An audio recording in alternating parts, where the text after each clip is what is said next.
ونصلی علی رسولہ الکریم اما بعد فاعوذ باللہ من الشیطان الرجیم بسم اللہ الرحمن الرحیم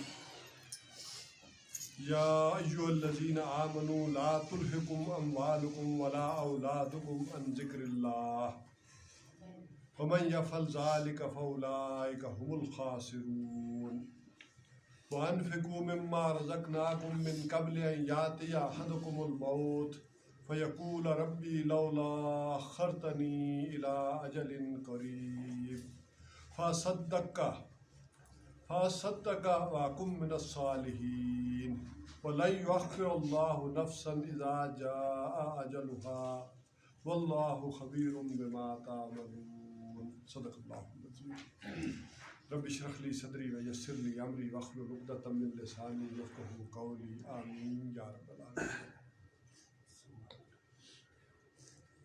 ہم نے سورہ جمعہ پڑھی، اس سے پہلے سورہ صف، اب سورہ منافقون کا جو آخری 3 آیات ہیں ان کا مطالعہ، اور اس کے بعد آئے گی سورہ تغابن۔ سورہ تغابن کا جو موضوع ہے وہ ہے ایمان، کہ ایمان جب انسان کے اندر آتا ہے تو پھر اس میں کیا تبدیلیاں آتی ہیں۔ سورہ منافقون اور سورہ تغابن یہ آپس میں جوڑے کی شکل میں، سورہ جمعہ اور سورہ صف یہ جوڑے کی شکل میں تھی۔ سورہ صف کے اندر وہ مقصد بیان کیا گیا کہ نبی اکرم صلی اللہ علیہ وسلم دنیا میں کیوں آئے، تاکہ اس دین کا غلبہ ہو سکے، اور اس کے لیے اللہ تعالیٰ نے انہیں نظام آئے زندگی اور یہ کتاب عطا فرمائی، اور اہل ایمان کو دعوت دی کہ اگر وہ عذاب علیم سے بچنا چاہتے ہیں تو وہ اس طرف آئے، ورنہ اس دردناک عذاب سے، عذاب علیم سے نجات محروم سے۔ اب اس کام کے لیے لوگ تیار کیسے ہوں گے، وہ مضمون سورہ جمعہ میں آ گیا۔ اس کا مرکز و محور قرآن ہے جو افراد کو تیار کرے، اور وہ جو جد و جہد سے لوگ کنی کترائیں گے، اس راستے پر نہیں آئیں گے جو اللہ اور اللہ کے رسول کا راستہ ہے، تو اگلی صورت میں مضمون آ گیا کہ پھر ان کا مقام کیا ہوگا، حشر کیا ہوگا، وہ منافقوں کا۔ اور یہ چیزیں ہیں جو منافقوں کے اندر آتی ہیں، اس انداز میں منافقت پھیلتی ہے۔ اس میں منافق کی تعریف میں نے کر دی تھی، لغوی بھی اور اصطلاحی بھی، کہ منافق اس کو کہتے ہیں اصطلاح میں کہ جو اسلام کا مدعی ہو اور حقیقت میں کافر ہو۔ ویسے تو ایمان کی ضد جو ہے وہ کفر ہے، لیکن یہاں گویا کہ منافقت کے حوالے سے بات یہ سمجھ چاہیے کہ ظاہراً تو وہ کیا ہو، مسلمان ہو، اپنا تعلق مسلمانوں سے ظاہر کرے، لیکن حقیقت میں کفر ہو اس کے اندر۔ اسی میں اس کی علامات بھی میں نے آپ کے سامنے رکھی تھی کہ حدیث میں وہ علامات بھی آئی ہیں کہ جب بھی بولے جھوٹ بولے، جب بھی وعدہ کرے وعدہ خلافی کرے، وَإِذَا اؤْتُمِنَ خَانَ وَإِذَا خَاصَمَ فَجَرَ، امانت دی جائے تو بددیانتی کرے۔ تو ویسے تو یہ بددیانتی ہو، وعدہ خلافی ہو، ہمارے معاشرے میں جو جتنا ہی اونچا ہے، جتنا ہی بڑا ہے، جتنا بڑا لیڈر ہے، جتنا بڑا مقام ہے، وہ اتنا ہی بڑا جھوٹا، اتنا ہی بڑا وعدہ خلاف، اتنا ہی بڑا بے ایمان ہے۔ تو ہم دیکھ رہے ہیں معاشرے کی حالت جو ہے اس طرح سے، بلکہ اب یہ پورے ادارے بن گئے ہیں، پورے ادارے جھوٹ، وعدہ خلافی اور بے ایمانی کے، بینکوں سے لے کر، بینک بھی پوری طرح جو ہمارے پیسے ہیں وہ کوئی ایمانداری سے استعمال کرتے ہیں، وہ ان سارے سیاسی چکروں میں اور رشوتوں میں استعمال ہیں۔ تو یہ بے ایمانی اور یہ سارا منافقت کا ایک پورا معاشرہ اس کا شکار ہو چکا ہے۔ لیکن یہ علامات ہیں، جیسے میں نے کہا کہ یہ حدیث میں جو آیا ہے یہ اصل میں علامت ہے، جسے ڈاکٹری کی زبان میں کہتے ہیں، میڈیکل کی لینگویج میں، کہ سمٹامالوجی کہتے ہیں نا۔ سمٹامالوجی یہ کہ کسی چیز کے کچھ سمٹمز ہوتے ہیں، علامتیں ہوتی ہیں۔ بیماری وہ نہیں ہوتی، بیماری کی علامتیں ہوتی ہیں۔ مثلا جسم میں پھوڑے نکل رہے ہیں تو آپ صافی پلاتے ہیں نا۔ ابھی وہ آئے گا وہ بیساکھ کا پہلا دن تو کیا کریں گے، کڑوا پلاتے ہیں بچوں کو۔ کیوں پلاتے ہیں؟ تاکہ منہ صاف ہو، دانے نہ نکلیں۔ آپ کو پتہ ہے کہ جس آدمی کا معدہ خراب ہو یا بخار بہت زیادہ ہو تو اس کا کیا ہوتا ہے، منہ پک جاتا ہے، یہاں دانے نکل آتے ہیں۔ اب یہ علامت ہے، یہ کس چیز کی علامت ہے کہ اس آدمی ہے نا اندرا سسٹم خراب ہے، علامت ہی یا سسٹم خراب ہے، اس نے یا معدہ خراب ہے یا ایسی تاب بہت آئے۔ ان بولنا جھوٹا، وعدہ خلافی کرنا، بے ایمانی کرنا، یہ علامتیں ہی ہیں جلیاتی سی. اصل بیماری اس کے اندر ہے. اور وہ بیماری کیا ہے؟ جان اور مال کا تحفظ، اس کی محبت، اس کا بچانا. اصل بیماری یہ ہے. اسی لیے ہم امریکہ کے ساتھ بھی ہوتے ہیں اور سب کے ساتھ ہوتے ہیں، طالبان کے ساتھ بھی ہیں. اور اصل بیچ میں بیماری کیا؟ بچ جائے. اصل ہی کوئی کہنا ہے اصل بیماری یہی. اور نہ اصل امریکہ چنگا لگنا تو نہ طالبان چنگے لگنے. دیکھو یہ ایسے آدمی نہیں، اصل جڑا خلوص اور اخلاص ہے نا وہ کافروں نال بھی نہ ہونا. یہ بتا ہو کہ انہوں نال بڑے مخلص ہے. مخلص یہ ہونا ہے تو آدمی اللہ نے دین نال ہے، اللہ نے رسول نال ہے، اللہ نال ہے. خالص تو ایک پاسے بھی نہ ہونا آدمی. بہرحال میں نے یہ بات بھی بتائی تھی کہ منافق جو ہے وہ بے خوف ہوتا ہے اس بات سے. نا منافق تو دھوئے نہ سارے میں تو ٹھیک ہے، لیکن جو ایمان والا ہے وہ ہر وقت ڈرتا رہتا ہے. چوری کا ڈر کس کو ہوتا ہے؟ جس کے پاس کوئی دولت ہو. جس کے پاس دولت ہی نہیں ہے تو گل میراسیہ والی اچھی کشتی نہ سیلاب آیا، سارے نسل بجن پہ گئے. کوئی کسے من طریقے، کسے بستر طریقے، کسے ہو سامان طریقہ. وہ کھڈ آئی نہ کچھ جائی نہرا نہیں کنائی تو آرام نال لیٹی گیا، صحیح گیا. تو لوگوں پوچھا سے تو کیا آج جڑا غریبی نے مزہ دیتا ہے نا زندگی نہیں مزہ ہے. سارے پریشان نے میں تے آرام نال سنتا سکون نال بیٹھا. میرے کو کہ تھیا ہے نا جڑا کہ ڈوسی. وہ آدمی بے خوف ہونا جس کو کہ بھائی ہے نا. اب جس کے پاس ایمان کی دولت ہے ڈرتا وہ رہے گا. اور اس میں نے آپ کو حدیث سنائی، صحابہ کے واقعات سنائے کہ اس انداز میں یہ سارا معاملہ. اور اسی میں ایک بات یہ بھی قرآن ہمیں بتاتا ہے کہ آج کے دور میں ایک اچھائی کی یہ بات بھی ہوتی ہے کہ یہ آدمی جو ہے نا یہ سب سے بنا کر رکھتا ہے. ساری سیاسی پارٹیوں سے، سارے لوگوں سے اس کی بنی ہوئی ہے. کسی ایک نظریے کے ساتھ سب کا بن جانا اور بات ہے، لیکن کسی سارے نظریوں کے ساتھ کسی ایک آدمی کا بن جانا یہ کوئی بے اصولہ آدمی کر سکتا. جس کی زندگی کے کچھ اصول ہوں وہ کبھی بھی سب کے ساتھ نہیں ہو سکتا. جو چیز اس کے اصولوں سے، نظریات سے ٹکرائے گی. اچھا اب جو اہم بات ہے وہ یہ سمجھ لیں، جو سب سے زیادہ اہم ہم نے اس سبق میں سمجھی تھی ابھی تک، کہ یہ جو نفاق ہے ایک ہے شعوری اور ایک ہے غیر شعوری. شعوری نفاق میں نے بتایا تھا کہ قرآن حکیم میں 2 جگہ اس کا ذکر آیا کہ یہ جو مسلمانوں کی ساکھ بیٹھ گئی تھی، کیا کرو صبح کو ایمان لے آؤ اور بعد میں مکر جاؤ، تاکہ ہم کہیں یہ کوئی بات نہیں ہے. اسی طرح جاسوس ہوتے ہیں، قرآن بھی حفظ کرتے ہیں، دینی تعلیم بھی لیتے ہیں. 65 کی جنگ میں سرحدی علاقوں میں امام مسجد تھے، پتہ چلا 10 سال سے امامت کرا رہے ہیں، لیکن تھے کون؟ ہندو کافر تھے. وہ تو ایک لمحے کے لیے، نہ قرآن نے کہتا ہے نہ یہ ایمان کے ساتھ داخل ہوئے تھے اور نہ یہ ایمان کے ساتھ نکلے. وہ تو شعوری منافق تھے. لیکن قرآن اس کو منافقت نہیں کہتا. قرآن منافقت کہتا ہے اس کو کہ جو غیر شعوری ہوتی ہے، انسان کو پتہ نہیں چلتا، اندر ہی اندر یہ منافقت اسے کھاتی رہتی ہے. یہ جو معاملہ ہے نا کہ غیر شعوری انداز میں انسان آگے بڑھتا چلا جاتا ہے، جس کا میں نے کہا تھا کہ ابتدا میں وہ محسوس کرتا ہے کہ یہ کام اس سے غلط ہو گیا. وہ سمجھتا ہے نماز پڑھنا اچھی بات ہے، روزہ رکھنا اچھی بات ہے. اچھا نہیں رکھتا، نہیں پڑھتا. جیسے بچے کی میں نے مثال دی تھی، اسکول نہیں جاتا تو دوسرے دن بہانہ بناتا ہے. تو اب وہ ایک تو یہ ہوتا ہے کہ آدمی کہے کہ تم نماز نہیں پڑھ رہے، تو آدمی یہ کہے کہ غلطی ہوئی، اپنی غلطی منی. جب تک یہ طرز عمل انسان کے اندر رہے یہ ضعف ایمان ہے، یہ کمزوری ہے. اس کمزوری کو چھپانے کے لیے فحظت العزت بالنفس، فحظت العزت بالاسم، اس کی یہ جھوٹی عزت نفس جو اسے گناہ پر آمادہ کرتی ہے. کہ لوگ کیا اکثر روز کہ بھائی ہمیشہ اسی آنے جو کہ آنا تھلے لگے گا اس طرح آنا کہ بھائی تھی غلطی ہوئی. اب جب وہ جھوٹ بولنا شروع کرتا ہے تو یہ منافقت کا پہلا. پھر جب آدمی جھوٹ بھی بولتا رہتا ہے تو ایک وقت آتا ہے کہ اسے پتہ چلتا ہے کہ آخر میرے لوگ کا جھوٹ میرے یقین نہیں کرتے، میرے جھوٹ کا لوگ یقین نہیں کرتے. پھر آدمی کیا کرتا ہے؟ قسمیں کھاتا ہے اپنی باتوں جی، قسمیں خدا نہیں جگہ لو جیسی، اسے پتہ ہے یقین نہیں کرتا، قسمیں کھاتا ہے. یہ منافقت کا اگلا درجہ ہے. اور ایک وقت آ کر یہ تیسری جو سٹیج منافقت کی آتی ہے، جو پوائنٹ آف جسے کہتے ہیں نو ریٹرن، جس پہ اوپر پھر مور لگ جاتی ہے پکی منافقت کی، اس سے پہلے لوٹنے کا امکان ہے. اس وقت مور لگ جاتی ہے اس بات کی کہ جب وہ کسی صحیح آدمی اور سچے آدمیوں کے ساتھ دشمنی شروع کر دیتا ہے.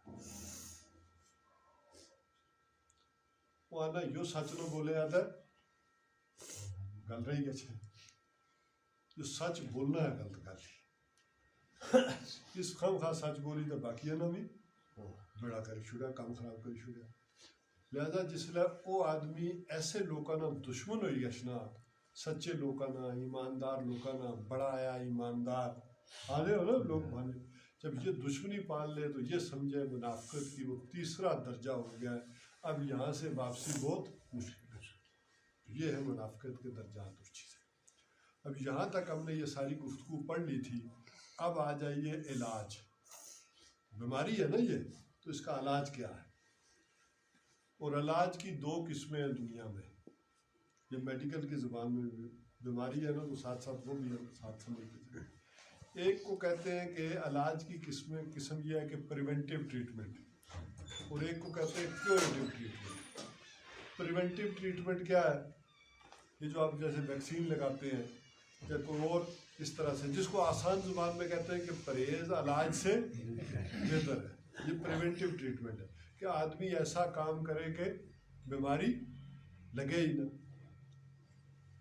بھائی سردیوں میں مفلر لپیٹ لے، گرم کپڑے پہن لے، کعبہ پیے تو کیا ہوتا ہے؟ زکام. لیکن لگ جائے تو پھر تو گولی کھانی پڑتی ہے، دوائی کھانی پڑتی ہے، علاج کرنا پڑتا ہے. لیکن آدمی احتیاط رکھے تو بچ جاتا ہے، نہ لگے.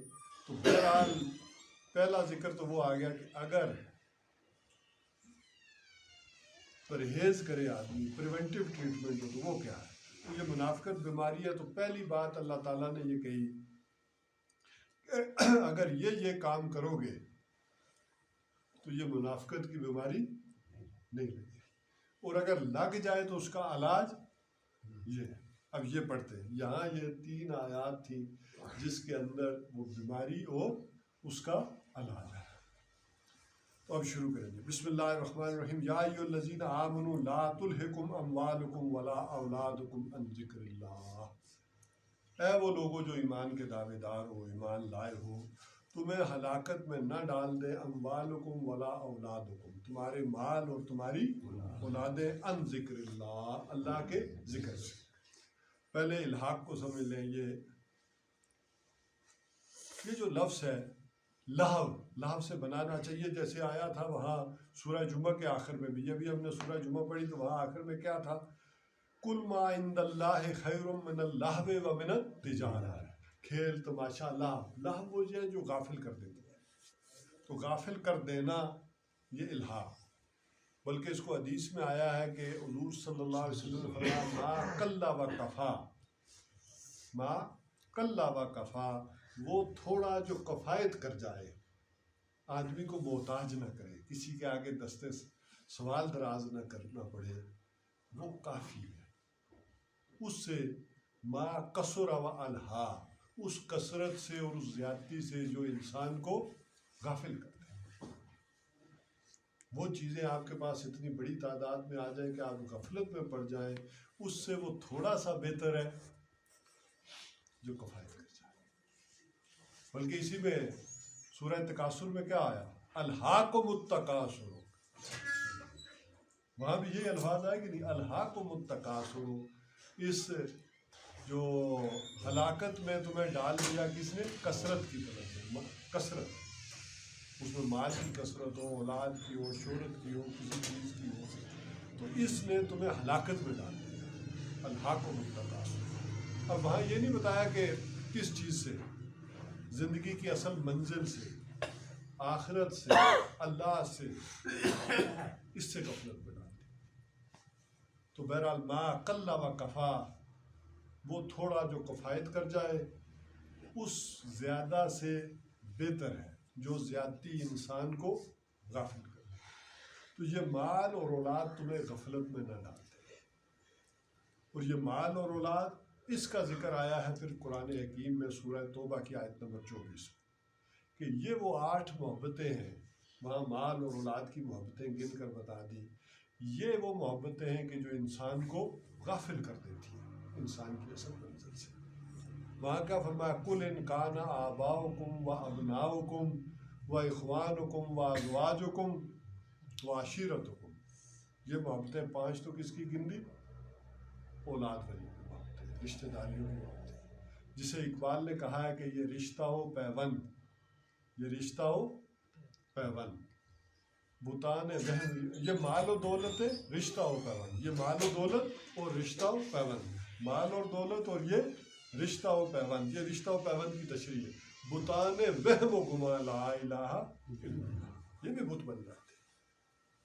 تو یہ رشتہ و پیوند جو ہے وہ یہ ہے 5۔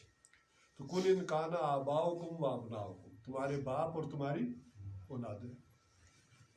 ہماری آج کی اکثریت جو ہے پوری طرح اپنے آپ کو جھونک دیتی ہے اولاد کی۔ اچھا، شروع میں آدمی اپنی اولاد کو اپنے سے علیحدہ نہیں سمجھتا، آدمی یہ سمجھتا ہے کہ یہ اولاد جو ہے میرا ہی تسلسل ہے، اور ہوتا ہے آدمی کا ہی تسلسل ہے، آپ کا اپنا تسلسل ہے آپ کی اولاد۔ وہ تو ایک وقت ایسا آتا ہے کہ جب اولاد علیحدہ کھڑی ہو جاتی ہے، ابا جی آپ یہ نہیں کر سکتے، آپ اپنا کریں میں اپنا کرتا ہوں، اس وقت آدمی چونکتا ہے کہ نہیں یہ اولاد ہے، میں اور ہوں یہ اور ہے، جب اولاد یہ یاد کرواتی ہے، ورنہ اس سے پہلے تو آدمی سمجھتا ہم ایک ہی ہیں۔ اور ہمارے ہاں تو والدین اپنی پوری زندگیاں کھپا دیتے ہیں اولاد کی۔ اس کو بھی قرآن کہتا ہے کہ ذمہ داری سمجھیں، لائبلٹی سمجھیں، یہ توقع اور امیدیں نہ رکھا کریں کہ میں آج ان کی جو پالوں پڑھاؤں اپنے آپ کو پوری طرح جھونک دوں، اور اس کی انتہا یہ ہے کہ نہ حرام دیکھوں، نہ حلال دیکھوں، نہ دین دیکھوں، نہ نماز دیکھوں، پوری طرح اپنے آپ کو ان کے اوپر لگا دوں۔ یہ اس اعتبار سے پرورش کریں اولاد کی کہ یہ اللہ کی طرف سے ایک لائبلٹی ہے، ہمیں انہیں پالنا ہے، پڑھانا ہے، نیک راستے کی طرف لگانا ہے۔ باقی اللہ چاہے گا تو پوچھیں گے، اللہ نہیں چاہے تو کون پوچھے؟ اصل تعلق اس سے رکھیں، اس کی خاطر، جسے حضور صلی اللہ علیہ وسلم نے کہا کہ بڑا بدبخت ہے وہ شخص جو دوسروں کی دنیا بنانے کے لیے اپنی آخرت برباد کرتے ہیں۔ تو یہ مال اور اولاد اس حوالے سے، اور یہ 8 محبتیں بھی اسی طرح گنا دی۔ اچھا، اسی طرح کچھ لوگ ایسے ہوتے ہیں جو کاروبار میں اتنے الجھ جاتے ہیں کہ اولاد کی بھی پرواہ نہیں پتا اولاد کیا کر رہی ہے، کیا ہے کیا نہیں ہے، وہ پوری طرح سے مال کمانے میں جٹ جاتے ہیں، کاروبار میں آج یہاں کل وہاں دورے، یہ چیزیں ہمارے سامنے آتی ہیں۔ تو فرمایا قل ان کان آباؤکم و ابناؤکم و اخوانکم، اے نبی ان سے کہہ دیجیے اچھی طرح سے سن، اگر تمہیں یہ چیزیں پیاری ہیں، اپنے باپ، اپنے بیٹے، اپنے بھائی، اپنی بیویاں، و عشیرتکم، اور اپنی برادریاں، واموال اقترفتموہا، اور یہ مال جو تم نے بڑی محنت سے کمائے، وتجارت تخشون کسادہا، اور یہ کاروبار جس میں تمہیں ہر وقت دھڑکا لگا رہتا ہے کہ دکان نہ کھولی جائے کاٹا نہ بدا ہوئی ہے، ہر وقت تمہیں دھڑکا لگا رہتا ہے کہ کاروبار میں مندا نہ ہو جائے، نقصان نہ ہو جائے، ومساکن ترضونہا، اور یہ جو تمہارے گھر ہیں، حویلیاں، کوٹھیاں، یہ تمہیں بڑی محبوب ہے۔ آدمی ہمارے ہاں تو زیادہ لوگوں کی زندگی کا مقصد یہ ہے، یا باہر کے ساتھ کیا کرسا بیاہ کرنا نہ کوٹھا چاڑنا، زندگی کا مقصد ہی اور اس سے بلند نہیں، کوٹھا چاڑے سے۔ یہ جو احب الیکم من اللہ و رسولہ و جہاد فی سبیلہ،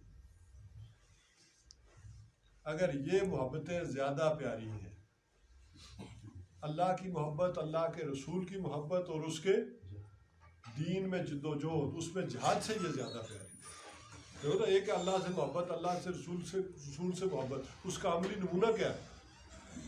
جو اللہ نے مقصد دیا ہے، اللہ کے رسول نے جو مشن دنیا میں لائے ہیں، اس کے لیے جدوجہد۔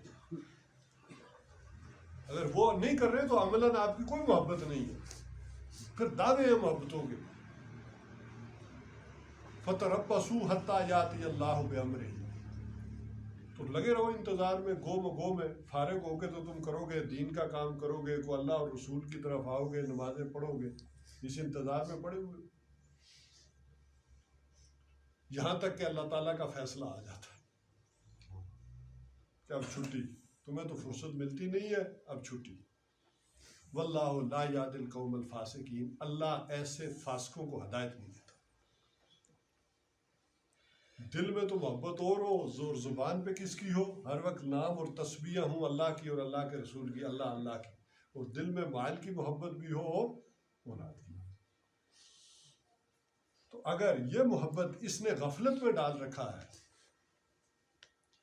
تو یہاں یہ بات کہی گئی کہ یا ایھا الذین آمنوا لا تلھکم اموالکم ولا اولادکم، یہ تمہارے مال اور اولاد، یہ رشتہ ہو، یہ مال و دولت، یہ رشتہ ہو پیوند، بتان وہم و مالا، ان بتوں میں اگر گم ہو گئے ہو، ان ذکر اللہ، اللہ کے ذکر سے۔ اب اللہ کا ذکر کیا ہے؟ اب ذکر کی بھی ہم نے بہت ساری اور چیزیں شروع کر دی ہیں۔ ہم معاشرے میں دیکھتے ہیں کئی لوگ کہتے ہیں کہ اس کی ذکر الٹا ہو گیا، اس نے چلا پھر گیا، چلا الٹا ہو گیا۔ کیوں ہوتا ہے ایسے؟ آپ اللہ اللہ کر رہے ہیں، اللہ اکبر سبحان اللہ ذکر کر رہے ہیں، ایاک نعبد ذکر کر رہے ہیں، الحمدللہ ذکر کر رہے ہیں، عمل آپ کا ہے نہیں ہے۔ میں کوئی بندہ کر رہا ہوں ایاک نعبد، نماز ایک نہ پڑھا، روزہ رکھا ہے نا، تک ذکر کس نے کرنا؟ اللہ میں تھوڑی بندگی کرنا۔ اللہ اکبر، اللہ تو سارے تھی بڑا ہے، لیکن بڑا وہ ہے اس تائیں جرگہ، برادری، اولاد، دولت، شہرت، پارٹی، اس نے ذکر الٹ سی ہے، وہ پاگل سی۔ بہت سارے لوگ ہیں نماز ایک نہ پڑھنے، لیکن ذکر آج کل تو بڑھ کے تصویریں بھی گنتے ہیں اچھی۔ تو ذکر سمجھے کیا ہے؟ سب سے بڑا ذکر یہ قرآن ہے، انا نحن نزلنا الذکر وانا لہ لحافظون، سب سے بڑا ذکر قرآن، اس سے بڑا کوئی ذکر نہیں۔ اللہ تعالیٰ کہہ رہا ہے کہ یہ ہمارا ذکر ہے۔ تو آپ ذکر اللہ کی یاد رکھنا چاہتے ہیں تو کیا کریں؟ یہ قرآن پڑھیں، یہ سب سے بڑا ذکر ہے۔ نمبر 2، اس سے نیچے آ جائے، اقیم الصلاۃ لذکری، نماز کو قائم کرو میرے ذکر کے لیے، میری یاد کے لیے۔ نماز جامع ذکر ہے، اور نماز میں بھی کیا ہوتا ہے؟ قرآن ہی پڑھتے ہیں نا، سورہ فاتحہ پڑھی، آگے سورت پڑھی، اس کا بڑا حصہ کس پر ہے؟ قرآن پر۔ ہم پتہ نہیں ذکر کس کو سمجھتے ہیں۔ نمبر 3، اذکار مسنونہ یا ادعیہ معصورہ، وہ ذکر ہے تیسرے درجے میں کہ نبی اکرم صلی اللہ علیہ وسلم نے نماز کے بعد یہ اذکار ہے، آپ اللہ اکبر کر لیں، سبحان اللہ کر لیں، اور اتنا ہی جتنا حضور نے کیا، اس سے بڑھ کر زیادہ ذکر کرنے کی کوشش نہ کریں۔ حضور نے اگر 33 مرتبہ پڑھا تو آپ کہاں سے 3300 مرتبہ بڑے ذاکر بن جاتے ہیں؟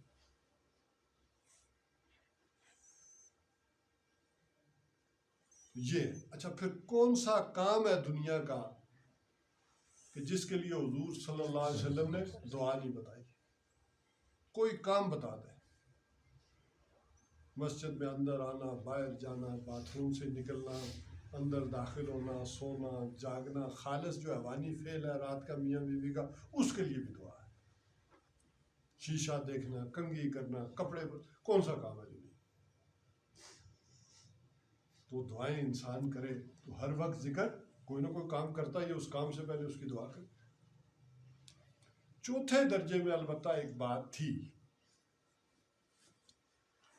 وہ ذکر یہ تھا کہ ہمارے ہاں جو صوفیاء تھے، آج کل تو خیر کوئی بہروپیے کم ہی کوئی ہوگا، لیکن ایک زمانہ تھا کہ بڑے اللہ والے ہوتے تھے، جس کو اقبال نے کہا ہے زاغوں کے تصرف میں عقابوں کے نشے من، زاغ آنے نا کوئی ہے زاغوں کے تصرف میں عقابوں کے نشے من، جہاں وہ بلند ترین ہستیاں بیٹھتی تھیں، عقابوں جیسی ہستیاں بیٹھتی تھیں، اتھے آئی کیا بیٹھے کاغ تک گد بیٹھے، موچنے کے سٹنے والے بیٹھے، انہیں گدیاں پر آئیو لوگ بیٹھے۔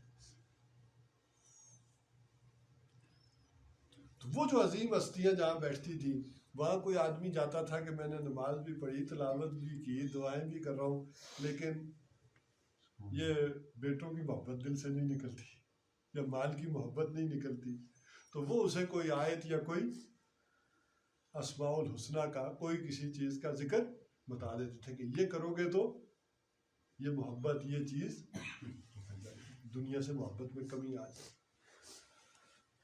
یوں تو نہ سا سارے ہی پیالی تے ایک جہا رگڑا، کسائی دنیا نال محبت ہی، کسائی بیوی نال ہی تے کسائی، لیکن سارے کی ایک ہے پوڑی،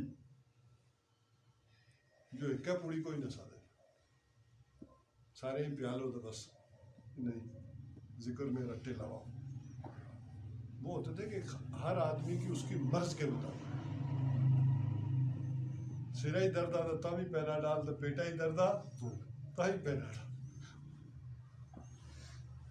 تو دل ہی درد آتا تا ہی پینا ڈال، جو ذکر بس ہر ایک کو اس کی اس روحانی بیماری کے مطابق ہو، اور وہ بھی جس کو ہوتی تھی، ہر آدمی تو نہ ڈاکٹر کو کہنا نا کہ ساری قوم ڈاکٹر کو چلی گئی، جڑا بیمار ہونا تھا کہنا نا، وہ جو آدمی بیمار ہوتا تھا روحانی طور پر، وہ سائیکیٹرسٹ بھی بہت اونچے تھے، نفسیات انسانی کے ماہر تھے، تو وہ آدمی کو نفسیات دیکھ کر بتاتے تھے تم یہ کرو، لیکن اس کا یہ مطلب نہیں تھا کہ وہ کرو اور پیچھے کچھ بھی نہ کرو۔ اچھا، ان چیزوں کو حدیث میں یا جن چیزوں میں آئی ہیں وہ بھی سمجھے، ہم ذرا غلط مفہوم لے لیتے ہیں۔ تم میں سے جس نے مسجد بنا دی اس کا گھر جنت میں بن گیا، ہے کہ نہیں حدیث؟ لیکن ذرا سوچیں یہ کس کو کہہ رہے ہیں حضور؟ حضور اپنے ان صحابہ کو کہہ رہے ہیں کہ جو دین کے جملہ فرائض پورے کر رہے ہیں، ان کو کہہ رہے ہیں کہ تم میں سے یہ سارے کام، جس نے نماز بھی پڑھی، روزہ بھی رکھا، دین کے لیے میرے ساتھ جدوجہد بھی کی، وہ اگر یہ اضافی کام بھی کر لے تو اس کی جنت پکی۔ وہ اضافی کام کے طور پر انہیں بتا رہے ہیں، ہم اس کام کو اصلی سمجھ لیتے ہیں اور باقی کام جو فرض ہے انہیں وہ چھوڑ دیتے ہیں، یہ فرق۔ تو بہرحال یہاں تک کہ منافقت کی بیماری لگے نہ، جو پریونٹیو ٹریٹمنٹ ہے، جو پرہیز ہے، وہ یہ ہے کہ اللہ کا ذکر کرنا۔ اچھا، پچھلی سورت سورہ جمعہ سے یہ بات جڑ جاتی ہے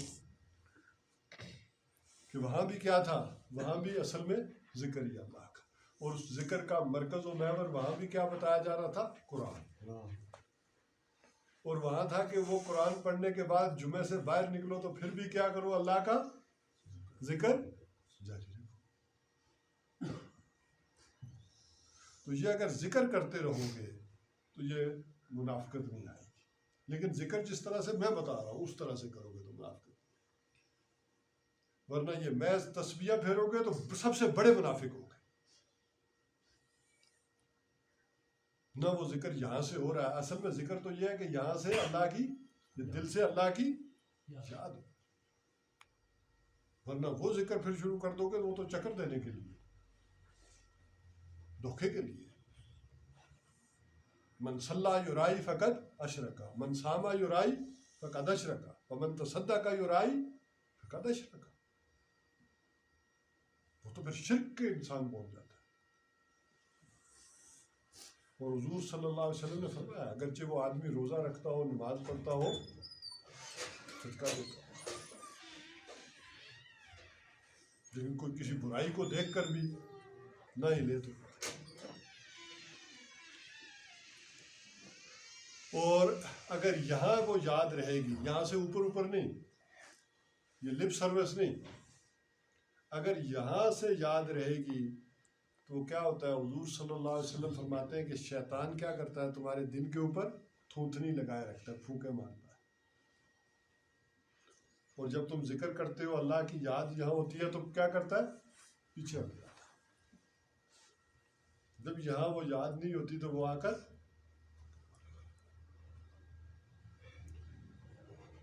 وَمَن يَفْعَلْ ذَلِكَ، تو جو کوئی یہ کرے گا یعنی گم ہو جائے گا، غفلت میں پڑ جائے گا اللہ کے ذکر سے، فَأُولَٰئِكَ هُمُ الْخَاسِرُونَ، یہ وہ لوگ ہیں جو خسارہ پانے والے. اور پھر خسارہ کیا ہے؟ جو ہم شروع میں پڑھائے تھے، إِنَّ الْمُنَافِقِينَ فِي الدَّرْكِ الْأَسْفَلِ مِنَ النَّارِ. یہ پھر منافق وہ ہے کہ پھر جو جہنم کے سب سے نچلے درجے میں. استغفر لهم او لا تستغفر لهم وان تستغفر لهم 70 مرة فلن يغفر الله لهم. آپ ان کے لیے استغفار کریں یا نہ کریں، اور چاہے 70 مرتبہ نبی ان کے لیے استغفار کریں، اللہ تعالیٰ انہیں تو نہیں بخشے. حضور کی شفاعت سے محرومی منافقین کی، یہ خسارہ ہے، خسرت دنیا والا ہے. تو یہ پہلی بات آ گئی کہ اگر کوئی چاہتا ہے کہ اسے نفاق نہ لگے، منافقت نہ ہو اس کے اندر، تو وہ کیا کرے؟ اللہ کا ذکر کرتا ہے، اللہ کے ذکر سے اپنے دل کو غافل نہ رکھے. یہ احتیاط ہے. لیکن اگر تم سمجھو لگ گیا، تو اب بیماری لگ گئی، کسی بھی وجہ سے لگ گئی، اب پتہ چل گیا، محسوس ہو گیا انسان کو کہ بیماری لگ گئی ہے، تو کیوریٹو ٹریٹمنٹ کیا ہے؟ یہ تو پریونٹیو ٹریٹمنٹ تھا. کیوریٹو ٹریٹمنٹ کیا ہے کہ وہ علاج کیا ہے اس کے؟ تو جان لیں کہ اس کا علاج ہے وَأَنفِقُوا مِمَّا رَزَقْنَاكُم مِّن قَبْلِ أَن يَأْتِيَ أَحَدَكُمُ الْمَوْتُ.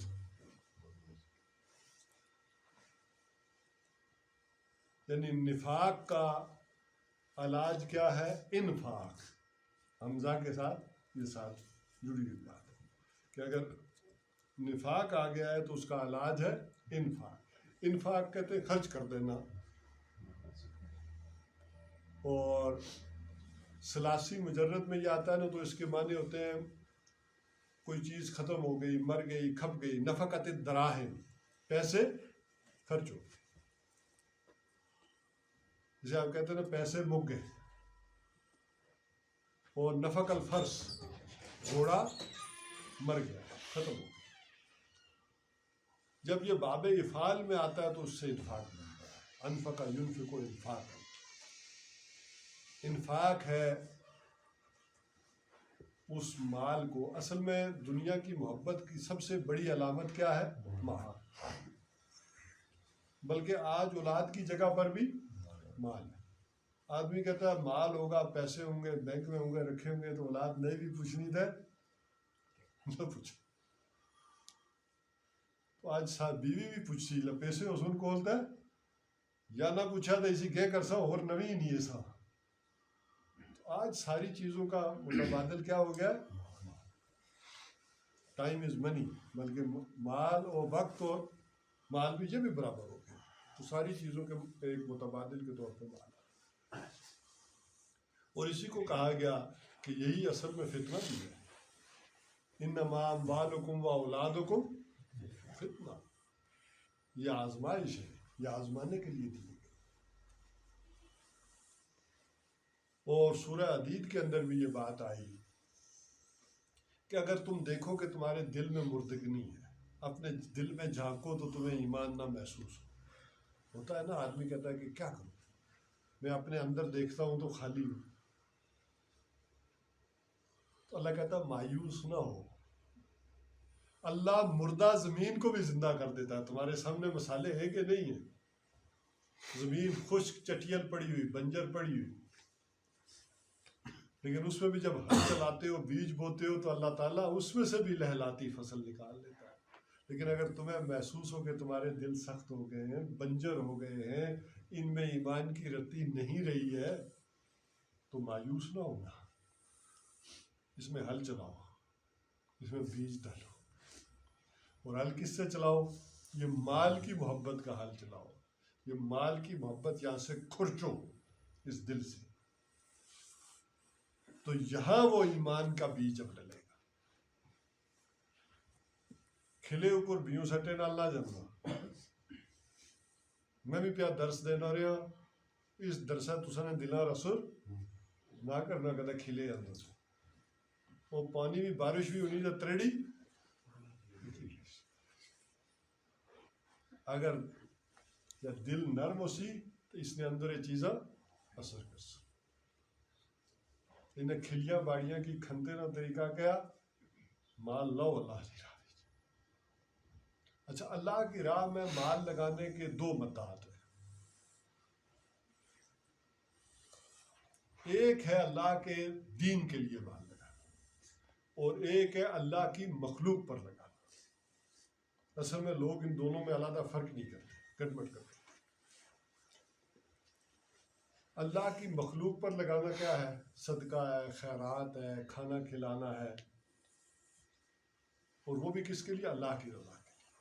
یہ بدعات قرآن حکیم میں علاقہ سے صدقہ کرو، خیرات کرو، زکوٰۃ ہے، یہ ساری بدعات ہے۔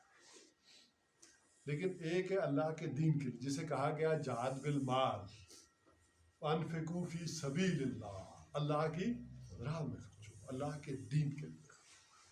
اور جو اللہ کے دین کے لیے خرچتا ہے، اللہ تعالیٰ نے کہا کہ وہ میرے ذمہ ذاتی طور پر، اللہ کہہ رہا ہے کہ میرے ذمہ قرض ہے۔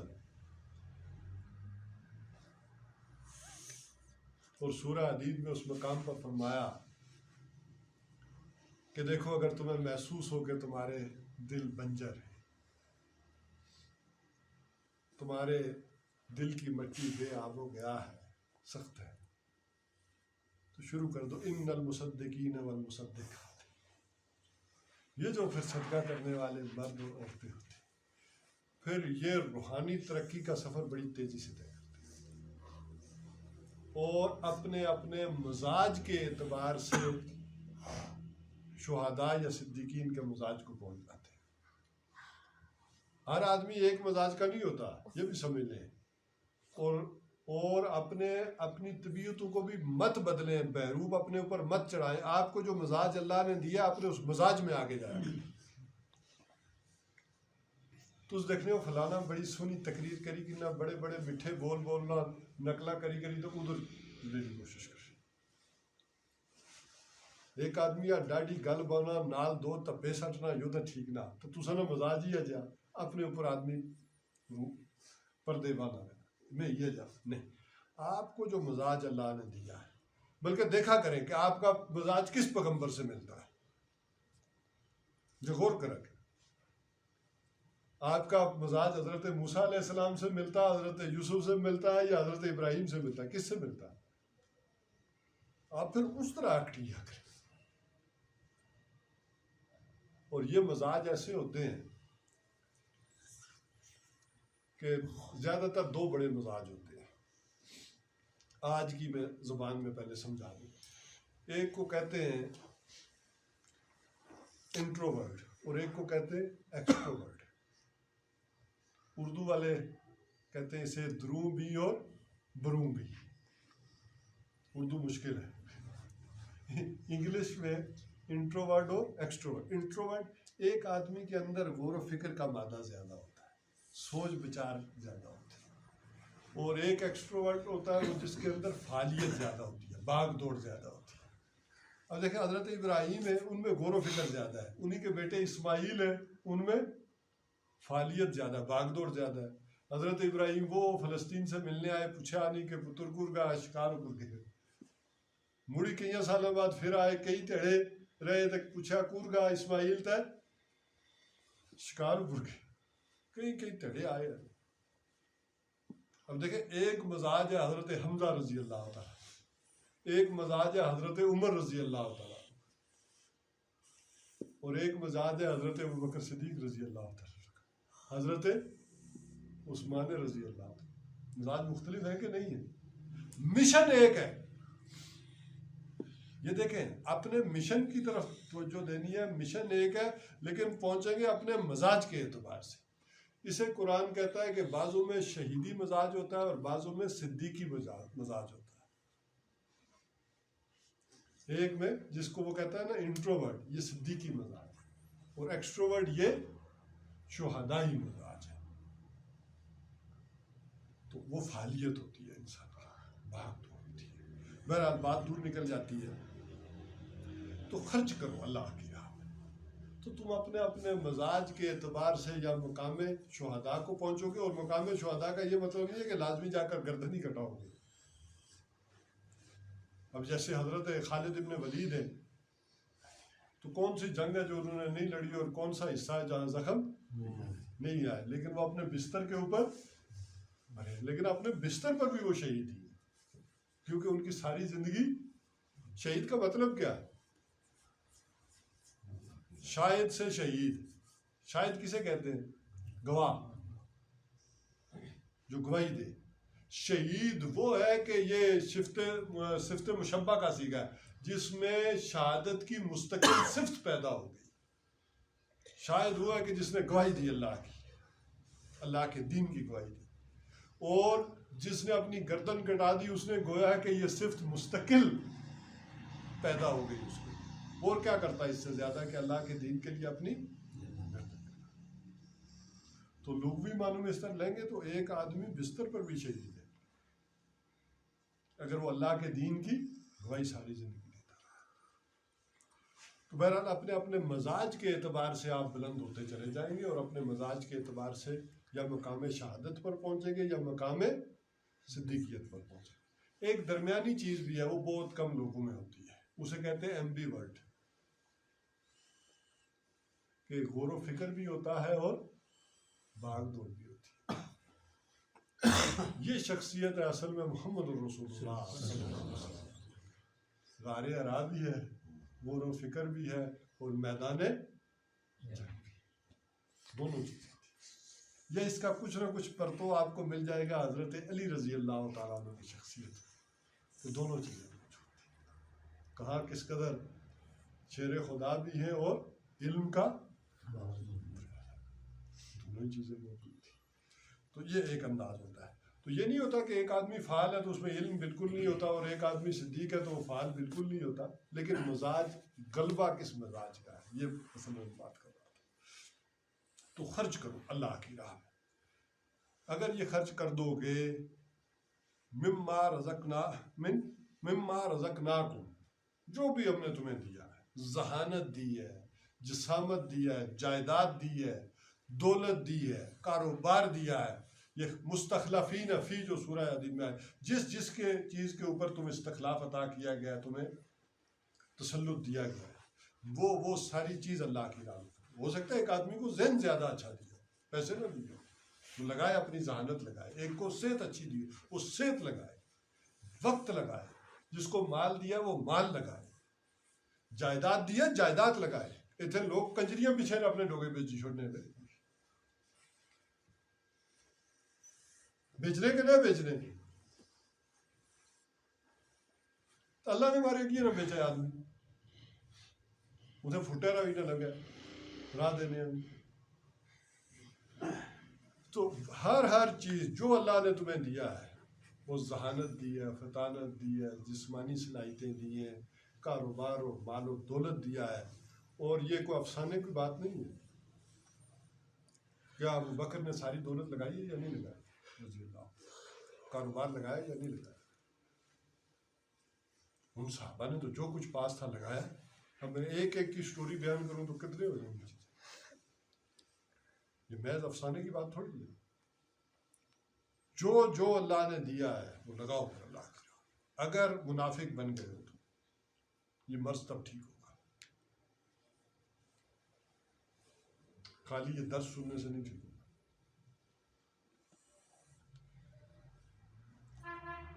من قبل ان یاتی احدکم الموت، اس سے پہلے کہ تم میں سے کسی کی موت آ جائے، اس سے پہلے۔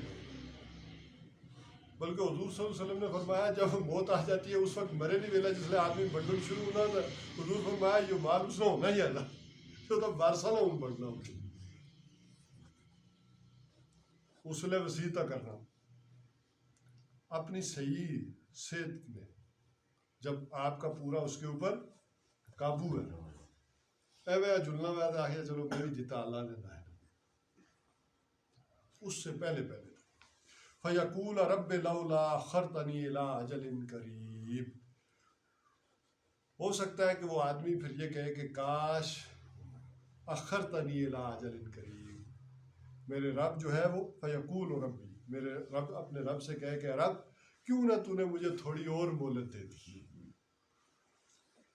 تو اگر تو مجھے تھوڑی اور مہلت دے دیتا تو میں کیا کرتا، فَصَدَّقَ وَأَكُن مِّنَ الصَّالِحِينَ، میں خوب صدقہ خیرات کرتا اور بڑا ہی نیک ہوتا، تھوڑی ہی اور ملی، لیکن یہ بھی باتیں ہوتی ہیں، اللہ کو پتہ ہوتا ہے کہ اس کی مہلت دیتی تو پھر یہ کام کرتی، پھر اللہ تعالیٰ فیصلہ فرمایا وَلَن يُؤَخِّرَ اللَّهُ نَفْسًا إِذَا جَاءَ أَجَلُهَا، اللہ تعالیٰ اس کو ہرگز مؤخر نہیں کرے گا، آپ دعائیں کریں، چیخیں چلائیں، سب کچھ دے دیں، اللہ تعالیٰ اس کو مؤخر نہیں کرے گا، کس کو، نفساً اذا جاء اجلها، کسی بھی نفس کو جب کہ اس کی اجل آ جائے۔ رفیق جی یہاں بہت سارے لوگ یہ بھی دعویٰ کرتے ہیں کہ آ گیا تھا فرشتہ اور 20 سال اور لگ لیے، یہ صرف انبیاء کا چوائس ہے۔ واللہ خبیر بما تعملون، اللہ اس سے باخبر ہے جو کچھ کہ تم کرتے ہو، وہ تمہاری تسبیحوں سے، تمہاری داڑھیوں سے، تمہاری ٹوپیوں سے تو دھوکہ نہیں کھائے، اسے پتہ ہے ان کے دلوں میں محبتیں کیا بھری ہیں، وہ غافل نہیں ہے جو کچھ تم کر رہے ہیں۔ یہ سورہ منافقون تھی جس کا یہ آخری آغاز ہو گیا، 3 آیات کا، یہ بھی پچھلے رکوع کے ساتھ، پچھلی سورت کے ساتھ، سورہ جمعہ کے ساتھ اس کی مناسبت ہے کہ اس کی بھی 11 آیات، اس کی بھی 11 آیات، اس کے بھی آخری رکوع کی 3 ہی آیات تھی، اور اس کی بھی آخری رکوع کی یہ 3 ہی آیات ہیں جو آج ہم نے پڑھی ہیں۔ اللہ تعالیٰ سے دعا ہے کہ اللہ تعالیٰ اگر اس نفاق کے مرض سے بچائے، اور اگر لگ گیا ہے تو اس سے اس کا علاج کرنے کی بھی حکمت اور توفیق عطا فرمائے۔ اقول قولی ھذا واستغفر اللہ لی ولکم۔